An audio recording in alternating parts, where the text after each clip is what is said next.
maraton ya, karena habis ini kan lagi kita lanjutkan kan, prinsipnya masih motif ribut soal rebutan di offset ya, Organisasi Pemuda Sidikiyah Indonesia. Jadi masih mengemuka di saksi yang sekarang ini. Jadi alat bukti yang disampaikan juga masih seputar itu. Tapi kalau soal kesaksian peristiwanya sama dengan yang lain. Jadi kategorinya testimonium di audit itu dia tidak tahu, tidak melihat, tidak mengalami, dan kemudian dia baru tahu ketika dia diajak datang ke rumah saksi korban. Jadi dia datangi saksi korban, nanya-nanya, baru tahu. Ya, ada saksinya seperti itulah yang harus kemudian kita jadikan rujukan untuk menghukum orang. Tapi kan ada Pak, saksi testimonium di audit itu tadi yang diungkapkan oleh jaksa, gimana Pak? Semua tidak ada. Jadi semua kesaksian itu adalah kesaksian setelah peristiwa. Yang namanya saksi ini kan yang bisa menggambarkan peristiwa itu. Saksi yang tadi ini kan saksi yang setelah beberapa bulan, bahkan beberapa tahun setelah itu, baru dia mengkonstruksikan cerita. Cerita ini yang dia ceritakan di sini. Terus apanya? Ada dia melakukan rekaman diam-diam dan sebagainya. Dia bilang bahwa itu merekam sesuatu yang biasa terjadi di offset. Ketika kita tanya, ketika dengan sekjen bertemu ada rekaman enggak? Enggak ada.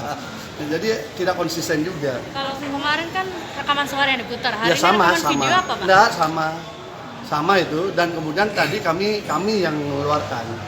Kami mengeluarkan begini, karena narasi yang dibangun di publik oleh kelompok orang yang menyatakan bahwa Mas Beki ini seorang predator yang membuat orang stres dan sebagainya.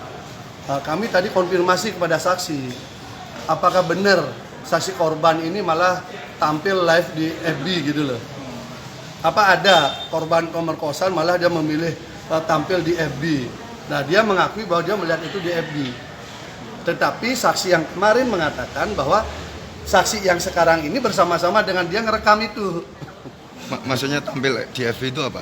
Jadi si saksi korban ini bercerita bahwa dia tuh korban begini, tampil live, jadi tidak tertutup kayak yang dibuat seram kalau acara-acara berita TV itu kan kayak tertutup gelap gitu kan. Ini malah dia vulgar semua, menerangkan kesaksian dia soal bahwa dia jangan sampai ada korban seperti saya, bla bla bla.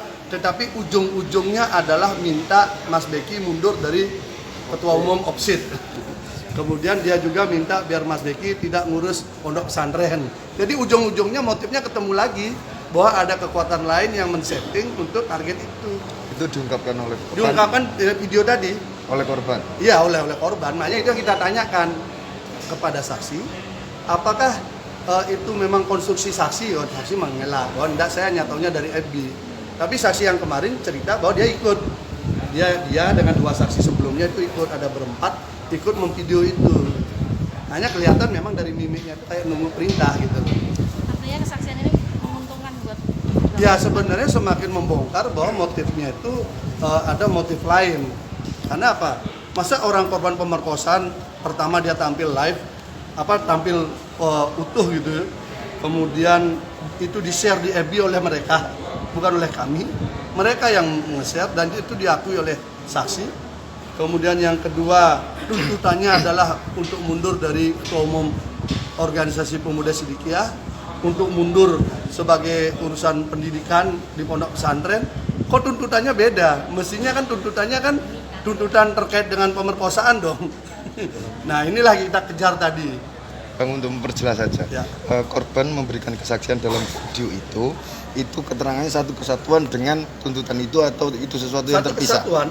Dalam video itu? Dalam video itu. Jadi dia menerangkan kejadian bahwa dirinya diperlakukan urusan asusila. Dia berharap bahwa jangan sampai ini terjadi pada adik-adiknya nanti, bla bla bla bla bla.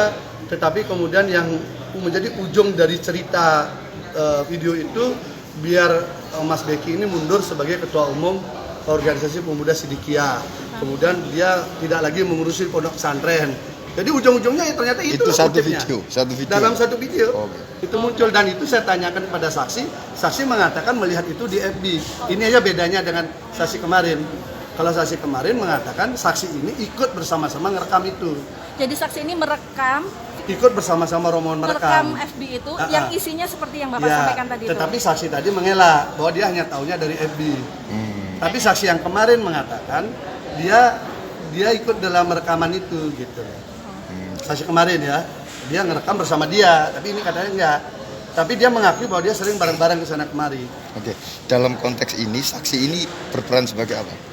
Dia organisasi pemuda Sidikiyah. Saksi bersama yang dihadirkan ini tadi? Yang kemudian dia menyatakan mundur dari OPSID. Oh, Tetapi sebelum itu gerakannya itu munculnya itu. Jadi intinya adalah ada perebutan organisasi sebenarnya akhirnya ketemu motifnya. Kemarin kan udah muncul nih, sekarang lebih diperjelas lagi. Malah kami yang sering menghasilkan memberikan data video malah. oke. Kalau video yang tadi dari jaksa berarti? Nah dari kami video, videonya live dari tadi. kami. Video yang mana? Video pengakuan korban. Oh, Nah kalau kalau jaksa itu rekaman suara. rekaman apa itu? Tapi sama ya Rekaman Pak itu? suara beda. Soal Apa yang apa? hari ini Pak? Rekaman suara enggak sama dengan yang kemarin. Oh, ya. Udah 3 kali itu rekaman ketika rombongan mereka ini mendatangi Mas Beki. Nah, mendesak itu dengan merekam. Tapi rekamannya hanya 2 menit dan enggak begitu jelas juga targetnya apa kan haknya jaksa lah. Oh, Kelihatannya serem tapi kami dengar nggak ada apa-apa. Yang paling pasti yang kita udah ketahui adalah ternyata masih seputar rebutan itu. Makanya baru kali ini mungkin ada kasus korban pemerkosaan tampil utuh begitu di depan publik, walaupun narasi dibangun katanya stres apa macam-macam kan. Oh nggak berani keluar rumah apa, ternyata enggak juga. Makasih Pak. Ya, Makasih Pak Gede. ya.